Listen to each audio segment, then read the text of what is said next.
All right, ladies and gentlemen, boys and girls of the internet, man, welcome one more time to another session, um, another leadership academy. And today we're doing deep work. Man, I've been sitting on this book for a little while.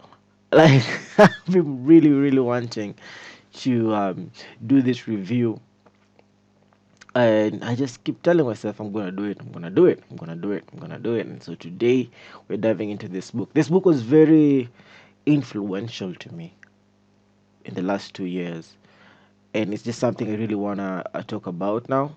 And it's an amazing book about deep work. So this is the cover. This is the cover, the one that I got. But this is an image from Google. But yeah, this looks so much better. And then this is Carl Newport. He's a professor. And he's written other bestsellers. So today we're getting into it. So the model always of how I do this is usually when I'm reading my books, which I'm reading digitally. I take a bunch of highlights, and after I read the book and I stay with the highlights for a little while, I send them to myself, and I'll be looking at them, and then the ones that really capture my attention, I come and talk about them in this review. I especially love the words. um, I just feel like because English isn't my, like my first language, I just kind of love how like authors construct words. So I love sentences and like diving into the meaning and really understanding what they were trying to say. I really love that. So that's why I like reviewing, like quotes, just like direct citations from the books. So this isn't meant to infringe any copyrights. I just thought about that. All right, so this is introduction, still in the introduction, and I think maybe I'll just read this first line. The reason knowledge workers are losing the familiarity with deep work is well-established network tools, and I think he was talking about Twitter, Instagram, Facebook, email, and all these network tools. Let me say off the bat, the thing that this book did for me in a major way was reintroducing me to this idea of knowledge work. There's a reason why this is very important to me. Up until this point in my life, when I read this book in 2020, I had never, maybe I just had never contextualized this idea of knowledge work, right? And I know exactly. So right now I know. Maybe let's just talk about that. Let's uncover this. Let's do this as a therapy session. So let's talk about knowledge work and my reintroduction to this idea of knowledge work, especially after reading Deep Work and understanding this concept of knowledge work. My whole life changed. How I'm looking at everything 100% changed. But before coming into this, I never had this concept of knowledge work. Now it's crazy because I'd gone to college and been taught all these things, and I went to college for like a business degree. So technically, I was supposed to be a knowledge worker, and then after that, I was jumping deep into the computer world. I was doing a lot of graphic design. I was doing photography. I was doing a bunch of videos for people. Just I had a small digital agency, and I was doing, just like a bunch of work here and there.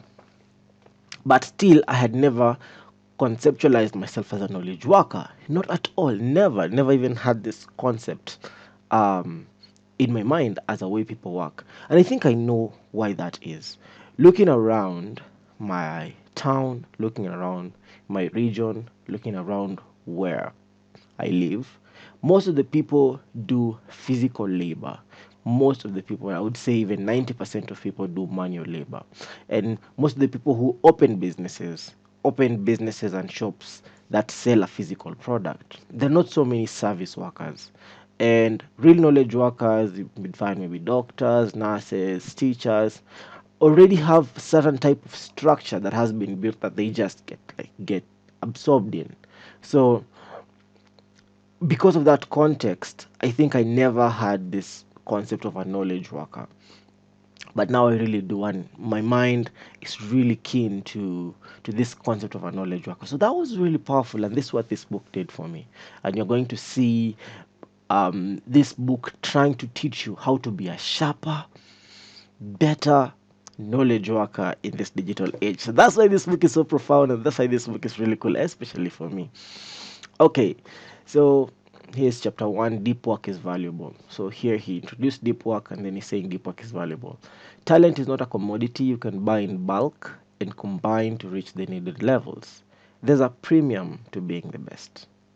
Therefore, if you're in a marketplace where the consumer has to access all performance and everyone's Q value is clear, the consumer will choose the very best.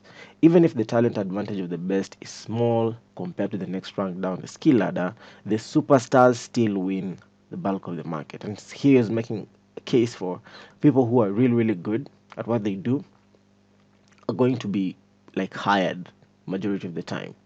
So if you're really good, people will look for you. So let's look for another highlight. Still in deep work is valuable. I'm just going to skip all these things that I didn't highlight. I don't know why I didn't, but I'm just going to skip. Yeah. So he produces. He gives uh three like I guess three what? Three reasons why someone needs to find deep work. Oh yeah, two. There's two. Why deep work? One is the ability to quickly master hard things, and then two, the ability to produce at an elite level in both quality and speed. The ability to quickly master hard things. And when I was getting into deep work, I was already working. I had been doing a lot of knowledge work, but then I always felt that in my work as a like something like a CMO, like a chief marketing person or a chief publicity person, I was in charge of a lot of digital and physical marketing and like those type of deliverables. And I felt like I was always like trying to learn hard things, always. And then, so the reason why one needs to have deep work is so that you can have the ability to quickly master hard things, because like there are levels to this. Like the more you do things, the more like it gets harder, and if you're able to learn them faster, you're good. And then to the ability to produce at an elite level. I really enjoyed this because deep down I've always kind of wanted to be like a pro at things that I do. From I really love that idea of being like the pros. You know, when you start out, even let's just say in photography, for example, and I know I've stopped doing photography professionally for a while now, but when you start, you're looking at the masters and you just want to be like the masters. So I know this longing to be elite. And so you want to be elite and then work quickly. Now, so again, now consider the second core ability from the list shown earlier, producing at an elite level. This one. If you want to become a superstar, mastering the relevant skills is necessary but not sufficient. You must then transform that latent potential into tangible results that people value. The two core abilities just described depend on your ability to perform deep work. This is the thesis of this whole book. Alright, to advance your understanding of your field, you must tackle the relevant topics systematically, allowing you converging rays of attention to uncover the truth latent in each. So, like if you really want to become a master, you want to tackle, and I think this is the Feynman, the physicist technique. You want to tackle all the topics systematically and get really pro at all these topics. Deliberate practice. Um, and I just highlighted that. But here we're talking about deliberate practice, how you need to have deliberate practice. So that is why you need to have deep work. Like if you're a writer, you need to have deliberate practice. And we're going to talk about some of those ideas later on. Now, to master a cognitively demanding task requires this specific form of practice. There are few exceptions made for natural talent. Now, I remember really just feeling this about coding and just like writing code and all that. When I started learning how to write software, man, did I take a what? I started thinking I'm foolish, I'm slow, I don't understand nothing. This is just too much because that the cognitive load that was coming at me, as well as me having just to like do life, was too much, and it just took me a little more time to start just really understanding like the fundamental concepts of like coding and programming and stuff like that. So like you need to have a specific form of practice. Are supposed to have a specific form of practice. Like say you're going to write software every single day for 2 hours, for 4 hours, for 6 hours, for 1 hour, for 45 minutes, every single day without fail. And so that you kind of be able to break that cognitive barrier. Now, so that's another reason for deep work. Number one, your attention is focused tightly on a specific skill you're trying to improve or an idea you're trying to master. Okay, so they're talking about the benefits of attention. And then two, you receive feedback so you can correct your approach to keep your attention exactly where it's productive. And this is why you need to be doing it every day. Like if you do it yesterday, you do it today, you do it tomorrow, and then the next day, and then you find that it's not working, that feedback is immediate and you can always course correct. So I really like those ideas about doing deep work. To be great at something is to be well myelinated. By focusing intensely on a specific skill, you are forcing the specific relevant circuit to fire again and again in isolation. So, for example, just like coding again, if you focus intensely on like learning Python, or say, I don't know, learning data structures in Python, and you're just focusing intensely on getting good at data structures and algorithms and things like that, you're forcing a specific circuit to be firing, and it's firing, and you're just alone in your room, in your home office, whatever. You're forcing that relevant circuit to fire and to fire and to fire again. So you want that, and then so that was the first reason. So to learn hard things quickly, you must focus intensely without distraction. You must focus intensely without distraction. So again, this comes back to learning. Do you really want to learn? Or have you accepted that in your career, in your life, you're going to always be learning? Like you're legit always going to be learning. So you want to kind of just like have no distractions, so you can be constantly be learning every day. I remember, so maybe I'll just talk about it later on, because he talks about that later on in the book about network tools, Twitter, and everything. If instead remain one of the many for whom depth is uncomfortable and distraction ubiquitous, you shouldn't expect the systems and skills to come easily to you. So my distraction for me, when the time I was reading this book, I had I had been living a very distracted life. Just social media, man. YouTube, Twitter, Instagram. I don't know, maybe you guys relate, maybe you don't. But man, I would scroll miles of Twitter, like just scroll, endless scroll. I would scroll Instagram. Right now, I see people scrolling TikTok. Thank God, I'm not a part of the TikTok crowd yet. But I was so distracted, and I would legit even sit down to do work and just go down this rabbit hole. And I think also my mind is very curious. Like I like to know stuff. I like documentaries, I like National Geographic. So, like, I like to know stuff. When I was a kid, I used to really like the encyclopedia, and I would just flip pages and flip pages. So, I think it's the same thing, like you just keep learning about random nonsense. So, distraction was very ubiquitous for me. So I remember when I was reading this, I was like, wow, maybe that's the reason why I haven't achieved a lot of depth in like my area of competence, and why I always feel shallow. Like even right now, some of the things that I'm doing, like I feel I'm growing right now. I feel like I'm growing, but then there was just this season that I felt like I know nothing. Like I'm just exceptionally shallow because I never took those opportunities to dive deep.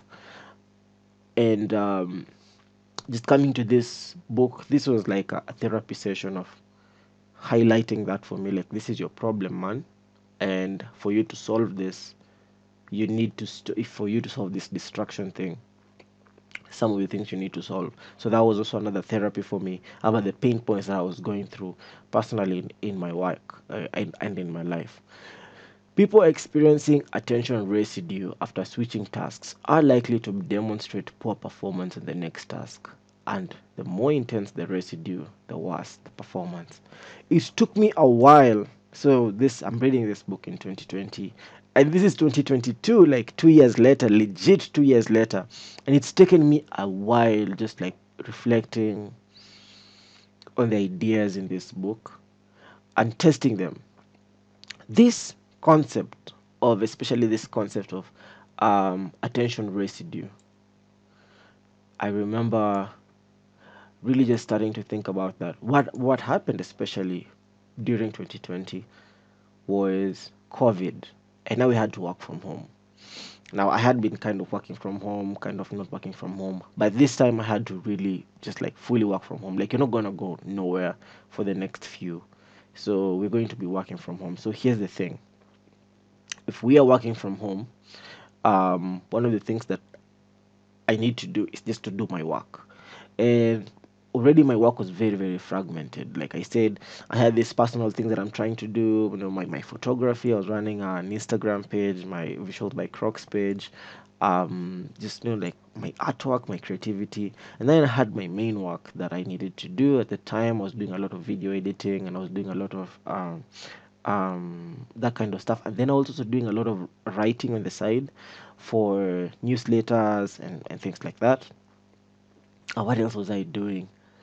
Really not much. Oh, and then I was also learning. I was learning a lot about building a creative business on thefuture.com by Chris Do.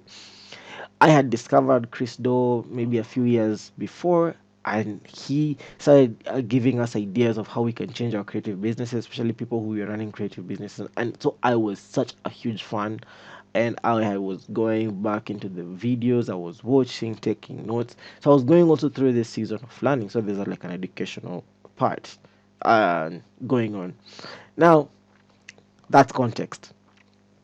So I used to really, really struggle coming from one activity to another. I'd say I'm going to in the morning, when after I do my morning pages and everything, and I'm set up to start working. I'll probably we do a bunch of video editing, and then I would move on to do a bunch of design work. I learned this about myself, that my creativity or my work is a very emotional intensive task for me. Especially creating is a very emotional intensive task. So when I'm moving from one task to another, it's like I'm coming with all those emotions that I had. If I had been doing a bunch of design work and I think it's fire, I'm excited, so I'm just feeling creative, and I'm so excited about what I was doing. I really want to go back and look at it. Or after I post on Instagram and one of my pictures is getting likes more than normal, now I'm doing 30 likes, 100 likes. I'm like, 100 likes. And so I just like I'm in that attention residue. So when I'm switching tasks to the next thing, I still have a bunch of emotions coming on from the other task. And so when I read this, it was like, whoa, this is me. So because the more tasks I'm doing in the day, like the worse I'm getting. And usually the tasks I'm gonna do in the afternoon would most likely just like get the worst performance. And so when I read this, I was like, this is calling me out in my poor work habits. And I don't know if you guys experience this, because this has been my experience. So people experiencing attention residue after switching tasks are likely to demonstrate poor performance in the next task. And the more intense the residue, the worse the performance. And so one of the reasons why you experience this attention residue, this emotional overload that comes from the previous work, is really because you can't do deep work. So I wanted to know more. Let's get into this. So Grant minimizes the negative impact of attention residue from his other obligations, allowing him to maximize performance on his one task. That's an example. The type of work that optimizes your performance is deep work. And I was like, whoa, so maybe there's a solution for all my problems. At this point in my life, I thought I was alone. And I really did think this is like my personal problems. That these are personality problems. These are just like this. like I need therapy or something. Like I can't find a book that helps me solve some of these challenges, but this book really tries to help you think about, um, especially if you're having challenge with your work. I think this book provides, a good roadmap for you to start thinking about why it's important for you to change. All right. So unless you have strong evidence that distraction is important for your specific profession, you are best served for reasons argued earlier in this chapter by giving serious consideration to them. Well, like I already told you, my problem with just like with distraction, man, it's like yeah, he's making a point, man, because like it hasn't served you. You're scrolling miles and miles and miles of Twitter and you don't get work done. So you're just better off considering depth. I was like, yeah, I think I want this depth. Okay. So and then here he talks about knowledge workers are arguing, attending towards increasingly visible business because they lack a better way to demonstrate their value. Let's give this tendency a name. Business as a proxy for productivity. In the absence of clear indicators of what it means to be productive and valuable in their jobs, many knowledge workers turn back toward an industrial indicator of productivity, doing lots of stuff in a visible manner. What's up, working in public? What's up, Twitter, working in public crowd? What's up, coding in public, designing in public, building in public? And the reason why these things happen is because like there are no clear indicators of what it means to be productive and valuable in your job. And I really say it's just seeing this thing also happening. Like the reason I am like this is legit how I used to work. That I need to be posting on Twitter every single thing that I'm doing. I'm now here. This is where I'm going. This is what we're working on, and I would constantly be updating the kind of work that we're doing, because this work, knowledge work, as we now know, isn't tangible at all. Knowledge work is very, as you can see, it's like you create things with your mind. Sorry about that. You create things with your mind. You don't. It's not cups. It's not a bunch of cups. It's not a bunch of laptops. You create things with your mind. So if you're working alone, you're going to create this visible indicators of productivity. And that was really good to start thinking about. Twitter is crack for media addicts. This is a quote from from uh, from him. Well, but I didn't highlight that, so let's just skip. Maybe we could read big trends in business today actively decrease people's ability to perform deep work, even though okay, fine. I should have just skipped it. When we look closer at why we embrace distraction in the workplace, we'll find the reasons are more arbitrary than we might expect, based on flawed thinking combined with the ambiguity and confusion that often defines knowledge work. So I underline this part, the ambiguity and confusion that always defines knowledge work. Now, so I'm telling you, this book, I've been like processing it for 2 years. So this another book that I'm going to talk about next is called Getting Things Done by David Allen. So let me just talk about it because it's my video. David Allen talked a lot about getting clarity. And I remember that's one of the things that I was like, wow, it's so fascinating how when you don't have clarity about what needs to get done, then you really just are not going to get anything done, because like what are you, why are you supposed to get done?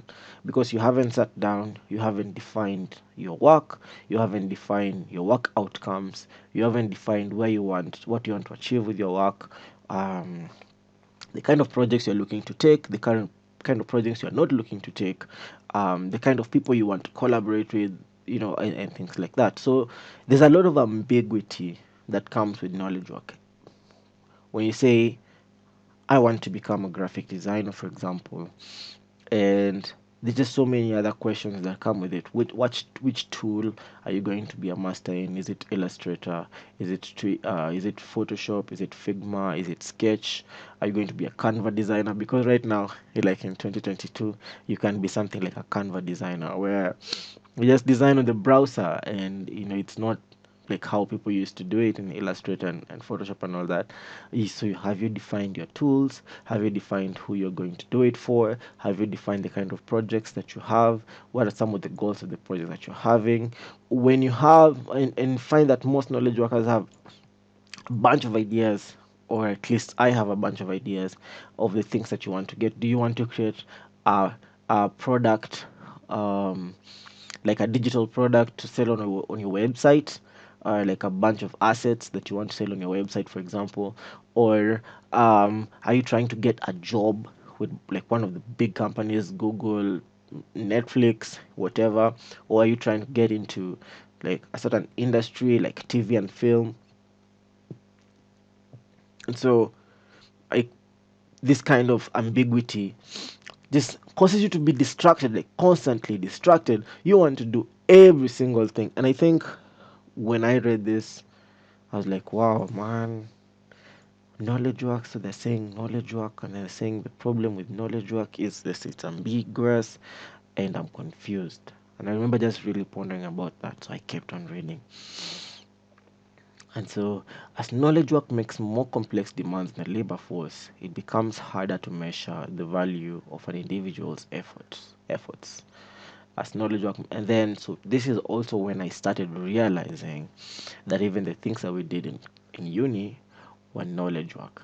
And man, so that's a personal thing, a personal realization that I did not have. It is objectively difficult to measure individual contributions to a firm's output.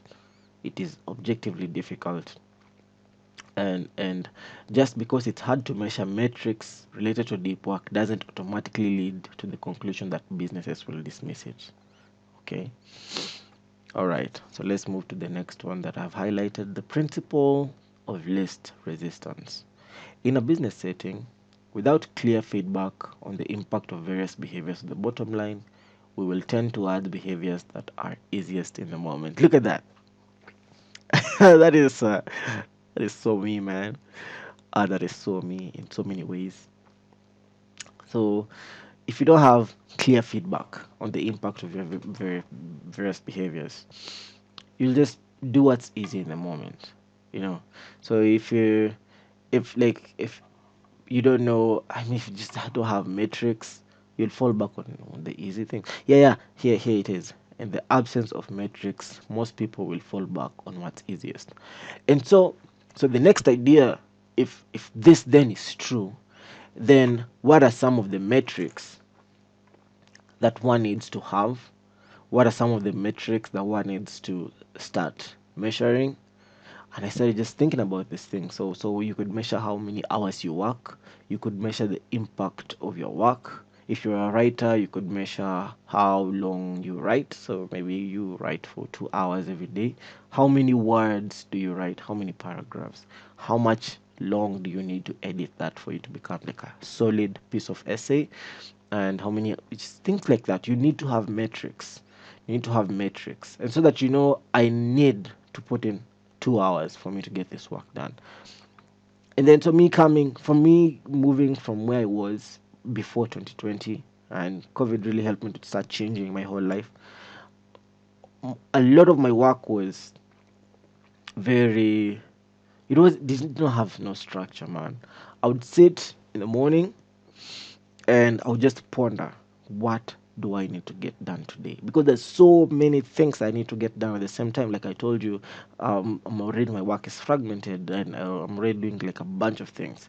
So what do I need to get done today? And then I look at everything I need to get done. I write everything I need to get done, like a to-do list. And then I pick like three easy things, and I just do those things. And then I get mad at myself in the evening for not doing all the hard things that were still on my to-do list. And that's also the reason why this whole process led me now to just thinking about getting things done. Man, why am I struggling with this thing called knowledge work? All right. Okay. if you're using busyness as a proxy for productivity, then these behaviors can seem crucial for convincing yourself and others that you're doing your job well. So man, this is true. If like looking busy, man, it's so true. Like if you're, so I remember when I was when I got into photography, one of my big goals was to do 1,000 Instagram posts in about 3 years. I had kind of calculated in my own head how, like how to put in my 10,000 hours, right? It's I was thinking, okay, fine, so 10,000 hours. So let's assume that every single post will take me about 3 hours to be creating. If I do it over 3 years, about 1,000 images would get me somewhat the 10,000 hour mark. Because it would take me significantly long to create. So I really just wanted to post on Instagram. So I really just wanted to post on Instagram, and like what was so important to me was to have my Instagram going. It was so important to me looking back. So I've kind of quit Instagram for a little while, and nothing changed. Actually, my life didn't change. The money I make didn't change. Just it's so crazy. But it was very, very important for me to just like circle my story, make sure it's red, orange, gradient thing, and make sure I have a post almost every day. It was so, or every week, somewhat. So, man, you can convince yourself that you're doing your job well, but you're struggling. You are leaving other things undone. Man, and I hated that feeling. So you can see just the therapy getting into this, the kind of therapy this book invites in your life. Knowledge work is not an assembly line, and extracting value from information is an activity that's often at odds with business and not supported by it. Look at that.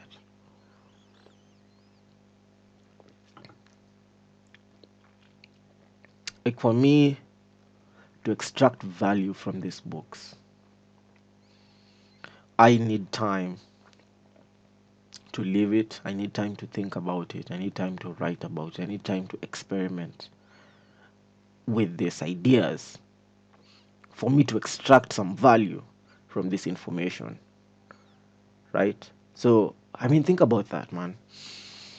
If, like, even if, so the thing is, one of the things I've learned about books, there's actually so many books that I want to read. Or like if you go to my Goodreads, I have so many want to read. So much so that I thought probably I should get me an Audible, and I'll just like be listening to audiobooks. But then I don't really want to do that, just because for me reading books makes me stop, ponder, think, highlight, write. But then I feel like Audible would be how I watch YouTube videos. I mean, I'm excuse me, I might be able to watch one of the best YouTube videos ever, but mm, would never stop and look at the words and learn from it and think about my feelings about that. Mostly, I don't know. Never tried. But knowledge work is creating new value. If you have clients, creating new value for them. This also some other ideas that I've gotten from other podcasts and other types of like essays and blog posts that just came back to inform these ideas that I'd read in Deepwork. I'm like, yeah. If say now, running a marketing agency, and I need to, so I have a client, and I need to create value for this client. The way I can create value for this client is by creating, how can I say, solid work that's valuable to them, solving their problems in their industry, in their market, and whatever they're trying to do. And that would need for me to think about their problems, to craft a solution, to iterate with them toward a solution that works. This thing is just, it's so abstract that you can't, you can't hit it with busyness. And so yeah, that was so profound for me to think and start thinking about that. So look at this. This potent mixture of job ambiguity and lack of metrics to measure the effectiveness of different strategies allow behavior that can seem ridiculous when viewed objectively to thrive in the increasingly bewildering psychic landscape of our daily work. A mixture of ambiguity and lack of metrics. So that also is just it calls for a more scientific approach to our knowledge work and just like our work in general. Clarity, and clarity can only come through like metrics and like really knowing. So like real strategy and real asking the questions. And perhaps even more important, why does this behavior seem so normal to most people? If we can answer these questions, well, better understand the final trend I want to discuss relevant to the question of why deep work has become so paradoxically rare. Now, I think so. Think about it like this. So, I think other people feed into your need to avoid deep work. Like when you follow your influencers, your people you love, people you maybe not love, maybe admire in your field, or yeah, in your field, and they are constantly creating, man. They're just constantly on Twitter, constantly writing blogs, constantly putting up on the Instagram, constantly doing podcasts. You whew, you will think that this is the way to work, and if you pursue that without clarity, you'll end up just being shallow because like you just like you're trying to make hits at things that you have no clarity over. So that's why it just seems so normal because everyone who's huge on social does this. They always on the go.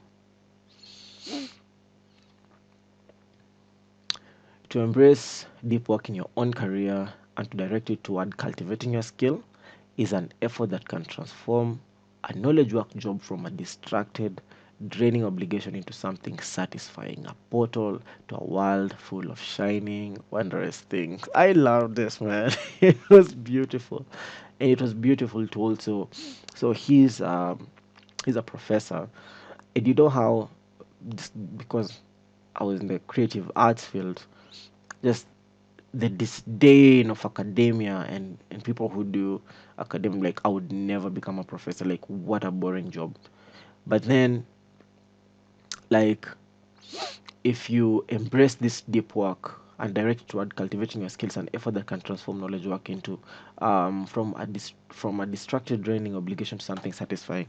And I remember somewhere through this book he started talking about people who've done like a bunch of research that have helped just like this field of understanding work, this field of understanding things like psychology to move forward because of this idea of deep work. So regardless of whatever your profession is, even if you are, let's say you are a professor of like the Kenyan education system or something, because I just think it needs like a lot of work. You could use your skill and build really new tools that can help transform this entire world. You understand? So it's a beautiful thing that if you just focus and become a deep worker, you can create this new, fascinating, wondrous things. And I really liked that. I really liked that. And then I'll show that regardless of the angle from which you attack the issue of depth and knowledge work, it's clear that by embracing depth over shallowness, you can tap the same veins of meaning that drive craftsmen. He started really talking to me at this point. I was like, yeah, yeah, okay, cool, cool. You're talking to your crowd now. hmm Our brains instead construct our worldview based on what we pay attention to. hmm Who you are, what you think, feel, and do, what you love, is the sum of what you focus on.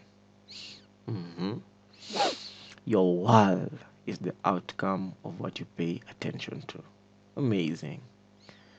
There's a gravity and sense of importance inherent in deep work. Such concentration hijacks your attention apparatus, preventing you from noticing the many small and less pleasant things that unavoidably and persistently populate our lives. Yeah, so it's so, man, when you're working, so knowledge work, like I said, you create things with your mind. You create things with these intangible things you bring into the world, in terms of books, papers, strategies, plans, videos, graphics, cool creative things, art, you know. But when you don't have concentration, man, you're going, like, I remember once thinking that, like, when I sit down to work, bruh, I hate this experience of working so much. I would rather do everything else in the house. I would rather legit clean up the whole house than sit down to do the work that I need to do. Because I just feel like, so there's this problem, there's this money problem. And money problems, bruh, what? Money problems. I need X amount of money. And those things populate your mind so much if you don't have concentration. But when you have concentration, these small, less pleasant things, you can't notice them. They're just not that important. Concentration is so intense that there is no attention left over to think about anything irrelevant or to worry about your problems. Isn't that beautiful that you could concentrate so intensely on your things that you really don't worry about your problems? Like, yeah, fine, I got money problem, but who doesn't? All right, deep work is meaningful. So 5 years of reporting on attention have confirmed some truths. Gallagher reports. Among them is the notion that the idle mind is the devil's workshop. And when you lose focus, your mind tends to fix on what could be wrong with your life instead of what's right. Ting, ting, ting, ting, ting, ting, ting. Points to self. I have a plan for living the rest of my life, Gallagher concludes in her book.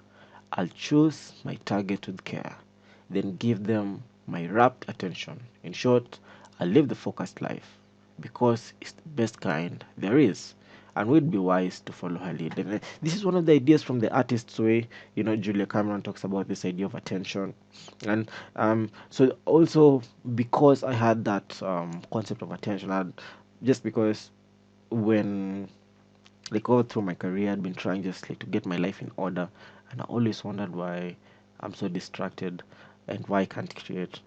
And I learned the idea of attention, and so when I saw this idea of attention brought back in this book, it really captured my imagination. Like, wow, these are the same ideas from like the artist's way, one of the ideas from the artist's way, and just this idea of when you have attention, and art is born out of attention. Like, have you ever read a beautiful piece of writing, and you wondered, wow, this creative of this writer must have been so attuned, in tune to that moment for them to write something so beautiful, and captured that moment, that essence, um, in its truest form. And so it'd be wise to follow her lead. The best moments usually occur when a person's body or mind is stretched to its limits in a voluntary effort to accomplish something difficult and worthwhile. And that this name that I can't say, Skizmilya, call this mental state of flow. Yeah, so I think this this man with the hard name, he wrote a book called Flow. And the first time I heard about this idea of flow was a friend of mine who was a writer. I was back when I was just like an active portrait photographer. I was taking his pictures, and then he said, "That's how you get into a state of flow." And then I was like, "What do you mean a state of flow?" Actually, a state of flow when like everything is happening in your writing. I had experienced that, but I didn't have a language for it. And then later on, I just remember randomly googling flow, and then I found there's a whole like literature around this state of flow. So a state of flow happens when, like when a writer is writing and you're done 45 minutes, and then it's like all your attention just like focuses on this thing, and now you are writing. Now ideas are just like you're going and you're going, and that's a state of flow. And I think everyone who's ever created anything desires to dive into that state of flow again. These are primarily knowledge work a thing, because there's no way you're going to get into a state of flow like when you're building a house and you're constructing, you're putting down bricks. Oh man, you just can't get into a state of flow. uh, Ironically, jobs are actually easier to enjoy than free time, because like flow activities, they have built-in goals, feedback rules, and challenges, all of which encourage one to become involved in one's work, to concentrate and to lose oneself in it. Free time, on the other hand, is unstructured, and it requires much greater effort to be shaped into something that can be enjoyed. Wow. So maybe that's why COVID was so tough. Because okay, fine, cool. So now I don't have an opportunity to distract myself with random work things. I actually have to look at my work and see how much I'm not getting done with this work. And it's crazy. I have been wasting my life. when I'd rather do other things, just like work could just not get done, and yeah, we'll get it done sometime, and we get it done, and when we get it done, we don't get it done to the best way, because like, ah man, if I'd said this 2 weeks ago, I'd have done such a good job, but now we just have to put it out like this because it's, you know. So free time. All right, still in chapter 3. To build your working life around the experience of flow produced by deep work is a proven path to deep satisfaction. Mm. So I can find satisfaction. Isn't that fascinating? That I can find further satisfaction. I have this elusive thing called satisfaction, but you can only find it if you get into this state of flow, but it's only produced by deep work. I remember seeing this quote and just pondering about it. We who cut mere stones must always be envisioning cathedrals. Oh man, it was so good, so good. I don't even know how to explain it without rambling. We who cut mere stones must always be envisioning cathedrals. Even when you're doing small things in the trenches, you should always be envisioning the big things. Look at this. So this idea is about craftsmanship. So, and craftsmanship, 100 years from now, our engineering may seem as archaic as the techniques used by medieval cathedral builders seem today to civil engineers, while our craftsmanship will still be honored. Look at that. Beautiful.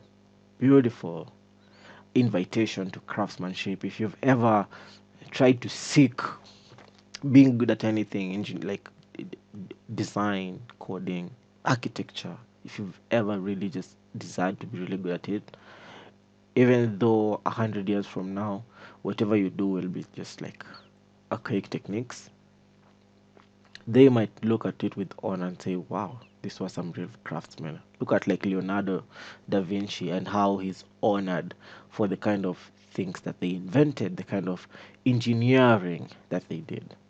All right? Deep work is meaningful. The same, so let's first look at this. Your work is craft. And if you hone your ability to apply it with respect and care, then, like the skilled will write, you can generate meaning in your daily efforts of your professional life. Man, up until this point, no one ever told me that your work is craft. I mean, you could pursue exceptionalness and mastery, but you need, maybe that's a me problem, that I need this validation. But just being told or being aware or being invited to respect and care for your skill, mm, it will generate meaning into your daily efforts of your professional life. And the same applies to knowledge work. You don't need a rarefied job, you need instead a rarefied approach to your work. Beautiful. All right, so we move on to here's a few rules now for deep work. So after he's given you 3 reasons why for deep work, so deep work is meaningful, and then I forget the other ones. Yeah, I totally forget. Deep work is rare, and not the first one. How can I forget in my own review? So deep work is valuable, deep work is rare, and deep work is meaningful. So we go now to the rules of deep work. Number one, work deeply. You have a finite amount of willpower that becomes depleted as you use it. So remember how I said you get started on the day to do your work, and then by like afternoons, like you're just doing trash work. You have a finite amount of willpower. I never wanted to accept this, by the way. I always wanted to accept that probably I'm like a really solid worker that I can just put in the work. Yeah, but my willpower just gets depleted. And someone telling you that you have a finite amount of it, ooh, was like, yeah, this is a new reality that you need. And in the book, he also says that you probably have about 4 hours worth of deep work in a day. So think about that. So work deeply. Work deeply. Your only job next is not to break the chain. Here I was talking about breaking the chain. I think there's a there's a writer that James Clear talks about who talked about this not breaking the chain. Okay. So recognizing correctly that it takes time to ease into a state of concentration. Um Paul Graham's manager schedule versus creator schedule. And Paul Graham saying that a manager gets work done in 1 hour increments, but a creator needs like 4 or 5 hours because you need to ease. It's like you can't start just coding in an hour and then move on. You need to ease into it. So allowing yourself this two different states, like a creator schedule and a manager schedule.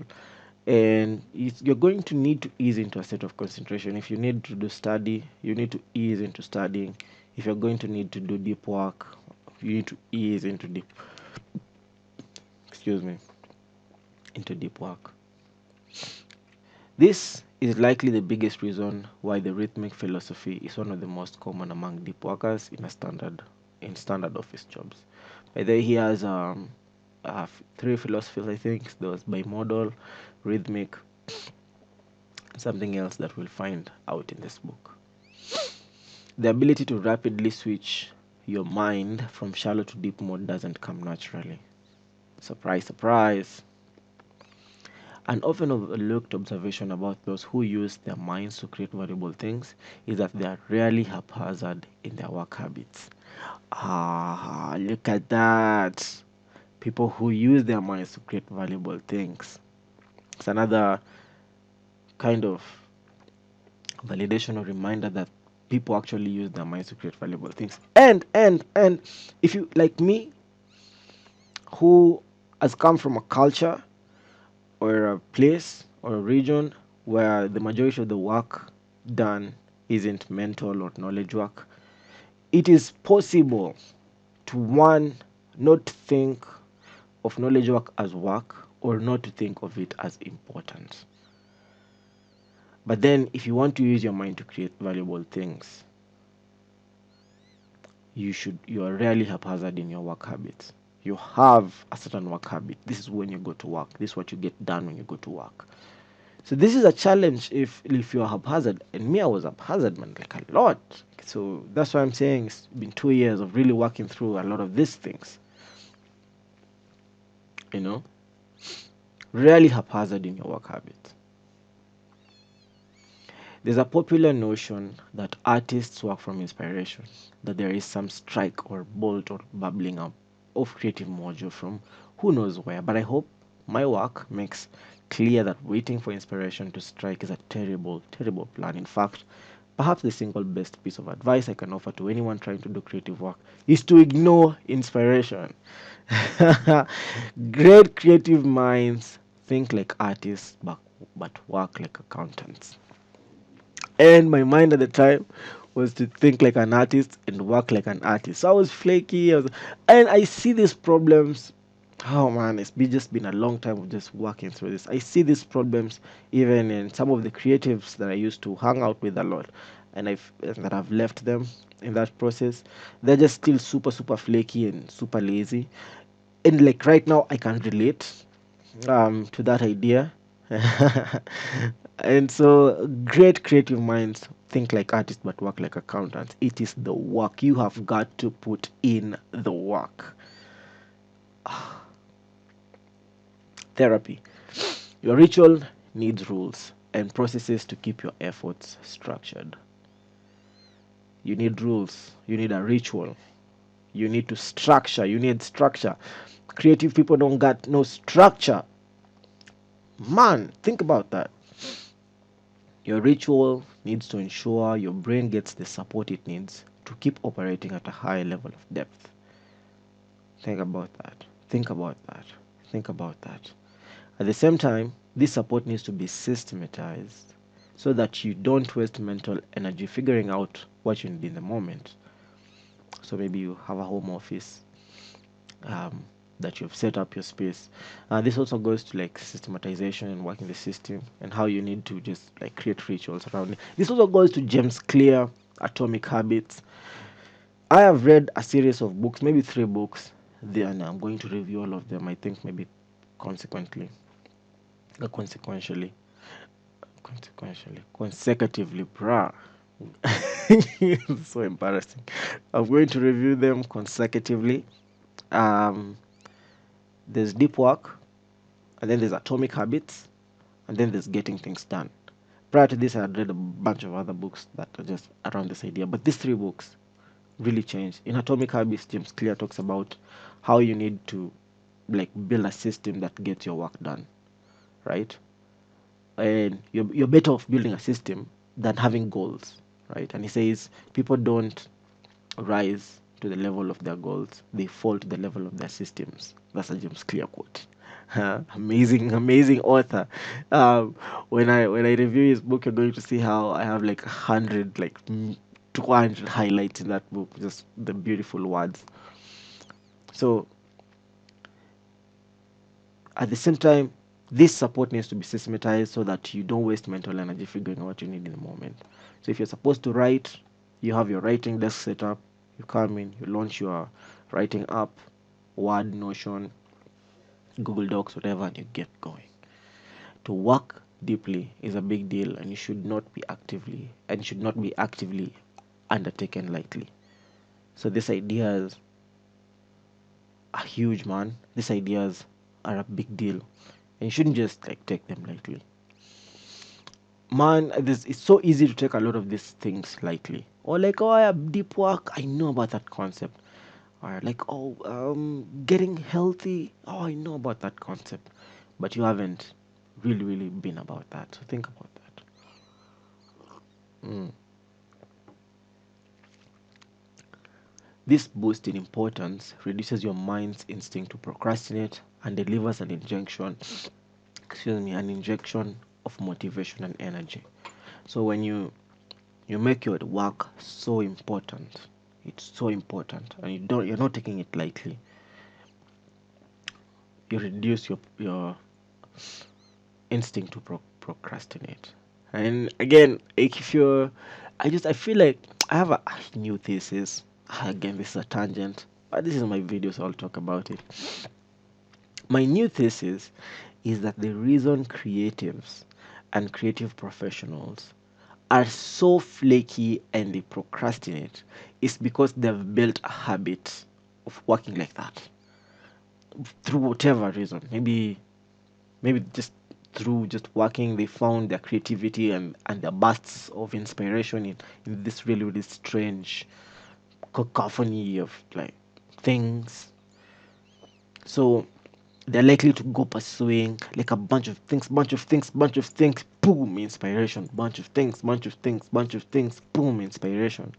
And so they haven't trained their mind to relax and work every day, consistently, every day. Remove distractions, put in time for work for 3 hours, get done, work for 3 hours, and then just having like a structure of how work gets done. So they haven't done that. So they don't even know that this entire world exists out there.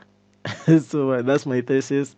That and that's why they'll never like. I think I would have never gotten to this space had I not just started getting those facing those problems hard on. Like, okay, fine, man, I need to get real.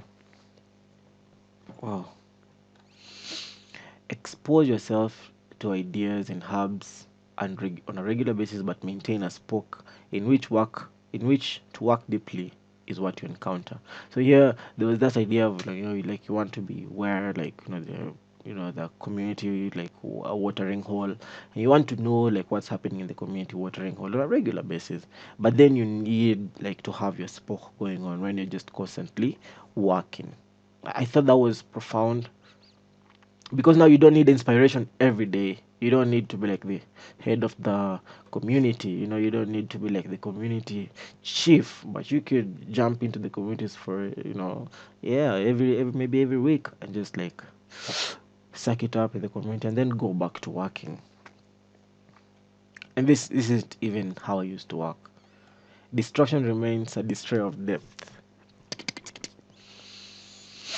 Separate yourself, separate your pursuit of serendipitous encounters from your efforts to think deeply and build these inspirations. All right, so you want to separate, you know, looking for inspiration and working. And like I told you, man, it's so easy to just scroll Instagram. One of the most interesting things about creatives and people. So I was a graphic designer. So there's this thing when you get a job as a graphic designer and someone wants you to make them for them anything like a poster, logo, whatever. One of the things you do is you go on Pinterest or you go on Instagram or you go into these images that you've saved somewhere on your computer or like on a drive or whatever, and you start looking at which cool design do you think you can get heavily inspired about, aka copy, and then you grab that and you come and you make it and you send it and they like it, or you make like two of them, you send it to them and they like it. So you're constantly like pursuing these serendipitous encounters. But what he says, you want to separate these two ideas. And I used to think it's impossible, but now I think it's actually possible. That working and getting inspired shouldn't be same things. Think about that. Entrenched companies are often unexpectedly dethroned by startups that begin with cheap offerings at the low end of the market, but then over time improve their cheap products just enough to begin to steal the high end market share. What was this about? As Chris Christensen recalls, Grove asked him during a break in his meeting, "How do I do this?" Christensen responded with a discussion of business strategy, explaining how Grove could set up a new business unit and so on. Grove cut him off with a gruff reply, "You're such a naive academic. I asked you how to do it, and you told me what I should do. I know what I should do. I just don't know how to do it." One of the reasons why I highlighted this was, how you can know what you need to do. Uh, right? Like, isn't this like, there's so much advice on Google. Like, you just can go to Google and ask your question, like, how do I get this? And then you'll find a lot of articles about how you can get something done. But then, or what you need to do. But then how you need to do it is a very personal thing. It's a process that requires you to take time, and I think even some of your habits might not allow you to do some things, and you need to acknowledge that some of your habits, some of your team's habits might not allow you guys to hit some of your strategies. So you need to know how to do it, not what you need to do. And I remember thinking about, even maybe this is maybe why a lot of my ideas are not getting done. Like, I know the ideas that I want to get done. I know the kind of work that I want to get done. But the how I do, man, I just don't know, because I have a bunch of things I need to do, but I'm not getting them done. I feel like I don't have time. I don't know how to delegate. I don't know if I need to delegate. So, bruh, food for thought. The division between what and how is crucial, but is overlooked in the professional world. Yeah. It is often straightforward to identify a strategy needed to achieve a goal, but what trips up companies is figuring out how to execute the strategy once identified. Think about that. I wrote here, this is the knowing, doing gap. It's like you can know something, but really doing, and if you don't know how to do, you don't know how to reorganize yourself so that you can do. You don't know how to just insulate yourself from all the incoming stimuli so that you can do. Just things won't get done. And man, this is just a profoundly different way from how I was thinking to how I'm thinking right now. And all this new knowledge, all this new thinking, I've just gotten from these books and a bunch of other ideas around. Something important needs to get done against the backdrop of many competing obligations and distractions. The more you try to do, the less you actually accomplish, man. Look at that. The general exhortation to spend more time working deeply doesn't spark a lot of enthusiasm. To instead have a specific goal that would return a tangible and substantial professional benefits will generate a steadier stream of enthusiasm. So instead of work more deeply, maybe you can have a goal that would return tangible, substantial professional benefit, man. And you can get enthused about that.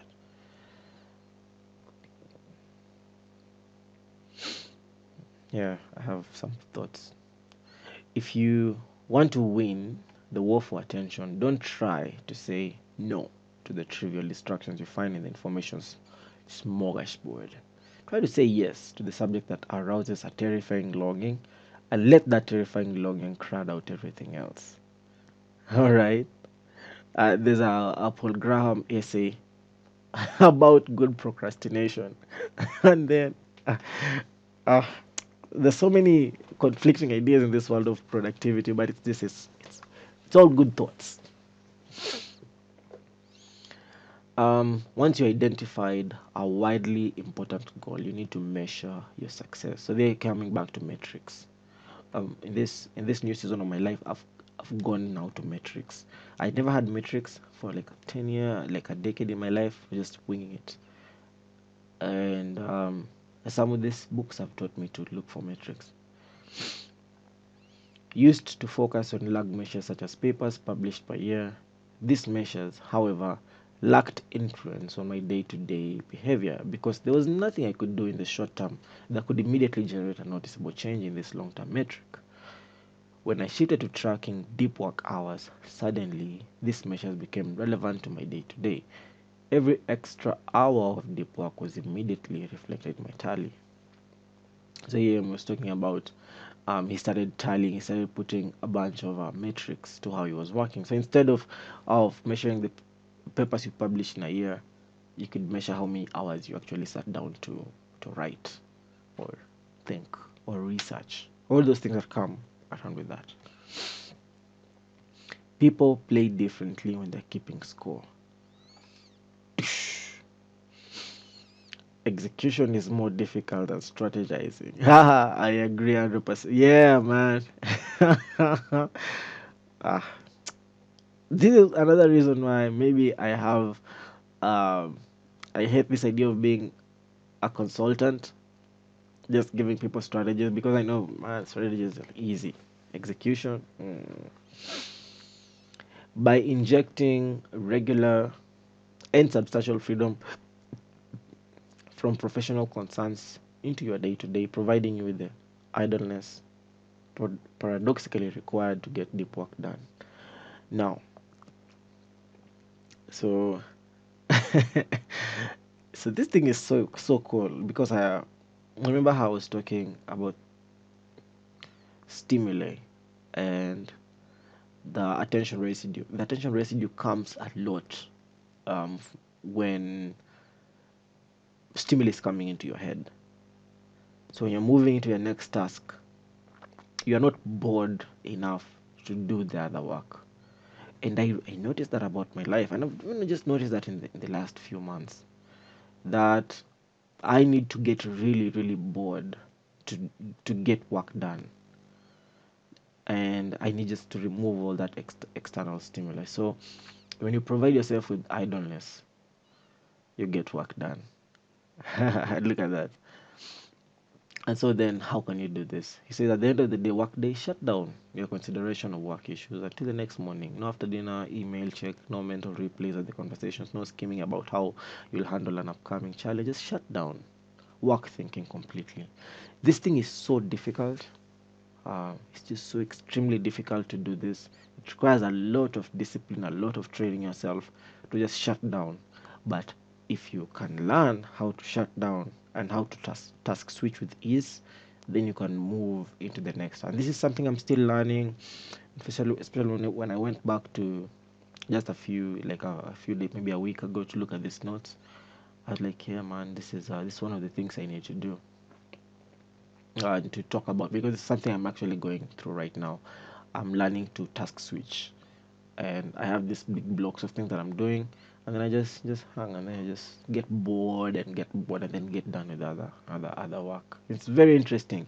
I've found during COVID, and when I was trying to really push myself, I found a few ways to do it, which are actually very strange, but I'll just talk about it here. I saw a video on YouTube.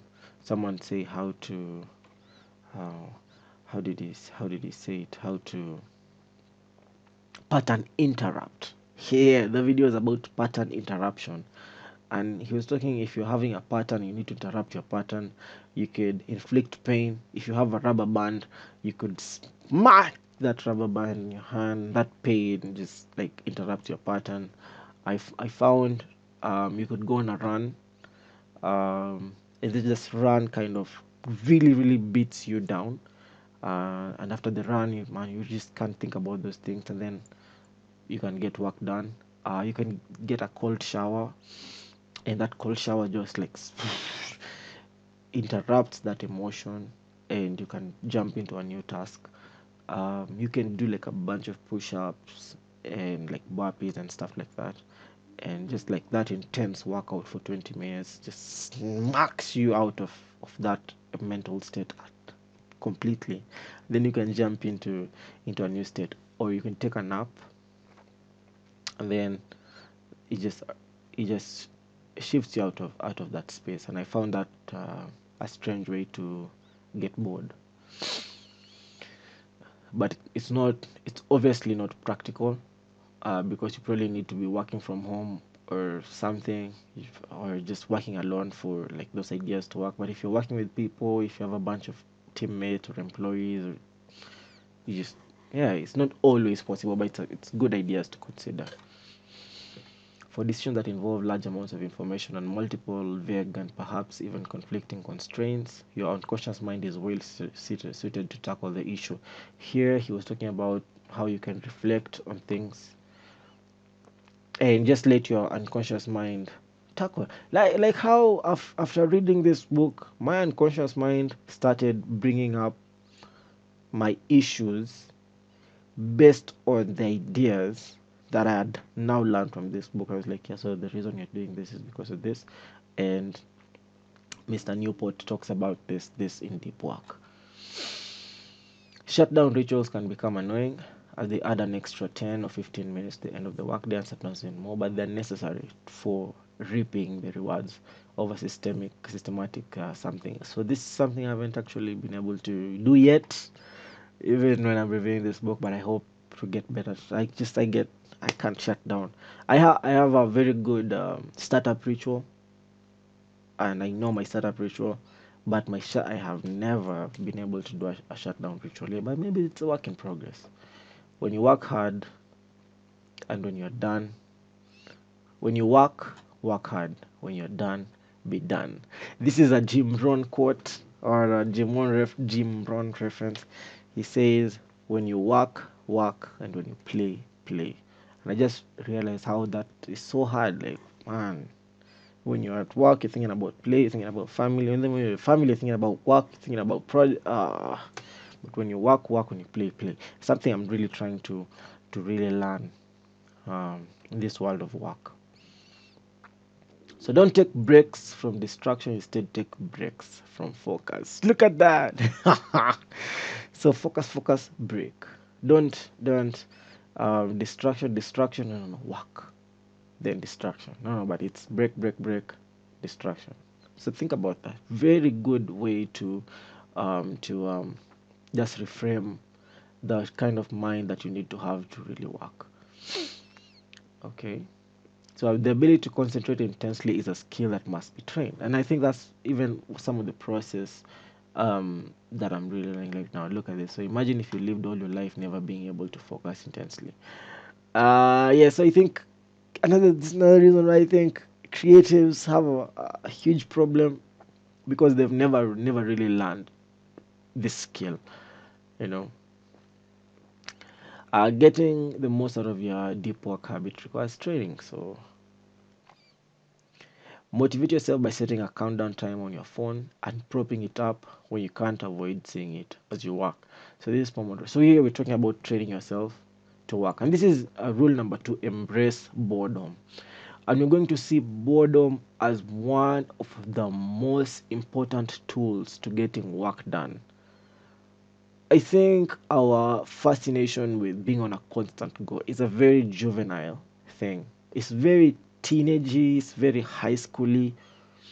You just want to be on a constant go. Also, my personality is like I'm extroverted, and so man, me, I would be on a constant go, and I think that's why I suffered a lot getting things done, like high school all through college, all through like my adult life and my young adult life. It's because I'm always on a constant go, but you need to slow down for you to get work done. In fact, you might even consider scheduling a walk during your workday, specifically for the purpose of applying productive meditation to your most pressing problem at the moment. So this is amazing.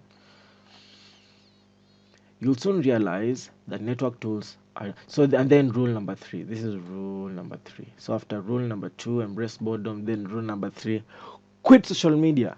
I actually did follow his advice and didn't really quit social media actually, but reduced significantly my social media usage. To not scroll Twitter all day, to not scroll Instagram all day, to not just hang out on Facebook and stalk people.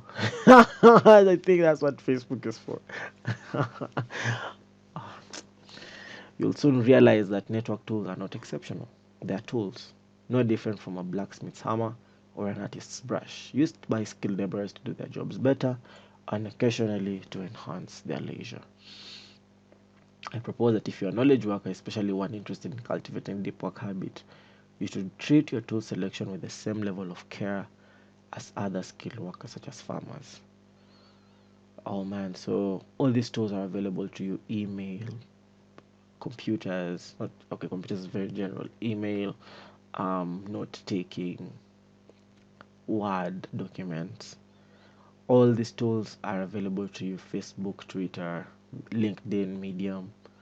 So you need to really care about these things and select them. And once you select them, use them.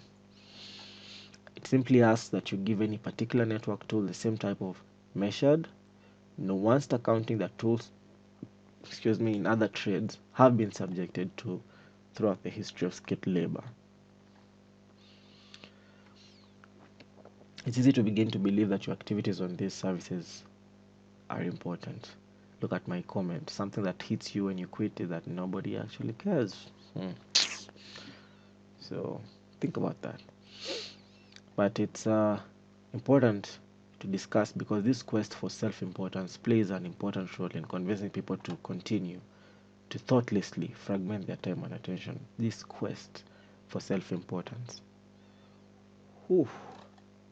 It's like therapy, man. Ah. It is crucial, therefore, that you figure out in advance what you're going to do with your evenings and weekends before they begin.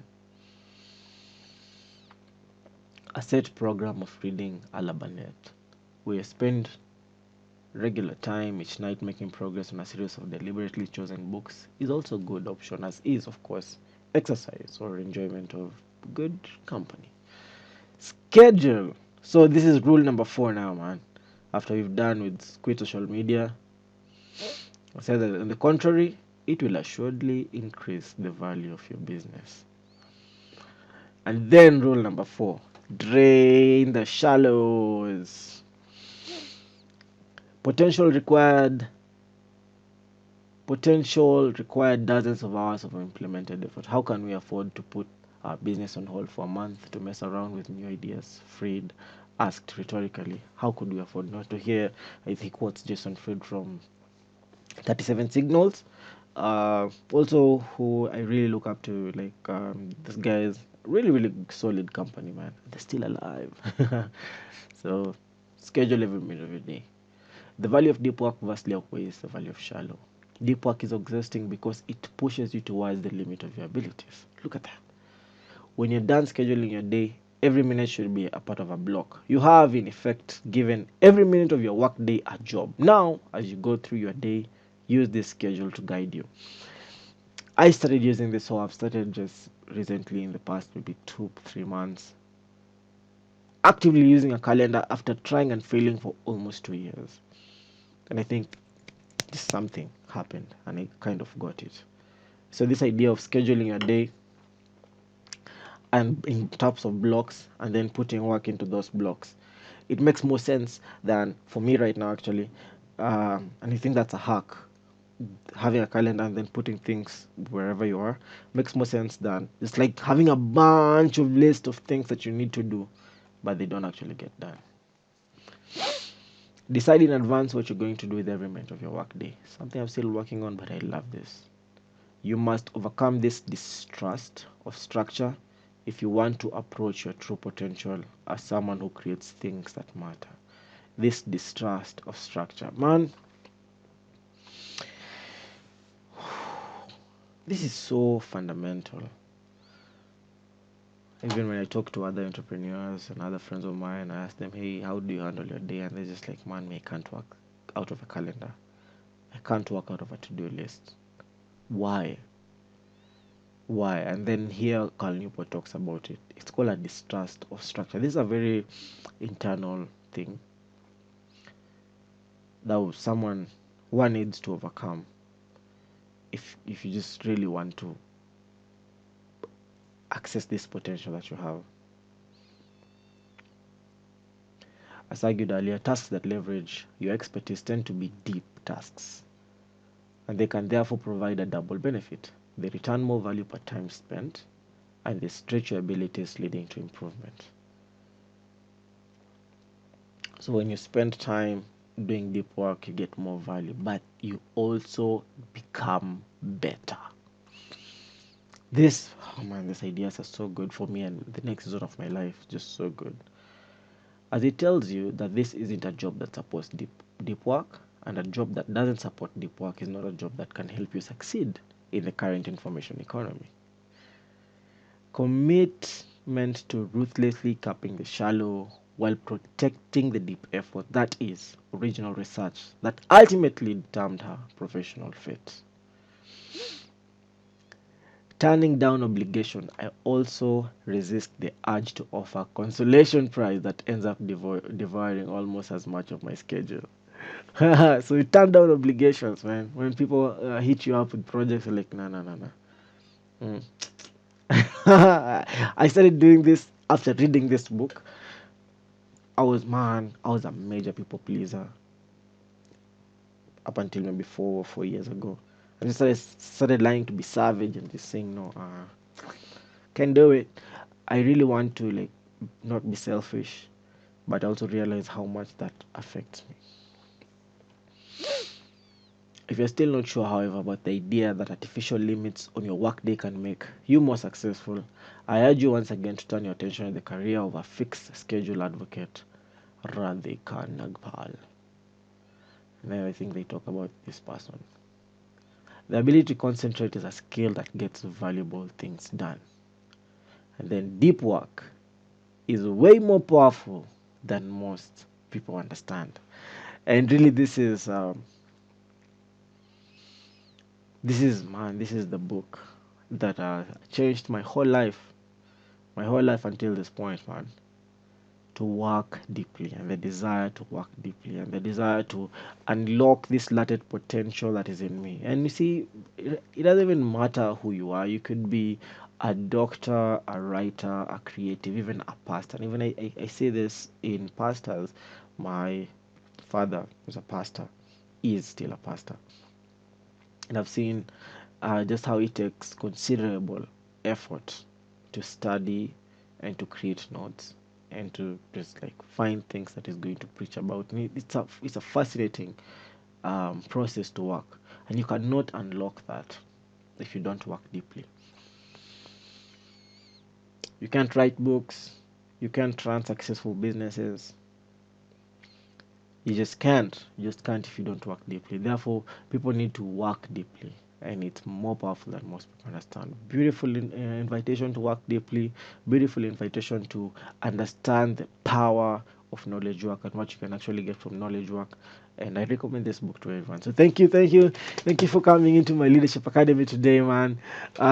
So excited to have done this yet again. I'm gonna come back with a bunch of other book reviews. I'm starting to really enjoy doing this, and I hope to write a little bit about these ideas. But I just feel like I get a lot of value when I talk about them, because I feel like I love these books, and I think I love these books. For me, it's a process. Like, say I'm reading these books in 2020, I'm coming back and I'm thinking about them through the years, and they're very profound. So thank you so much, and I'll see you next time.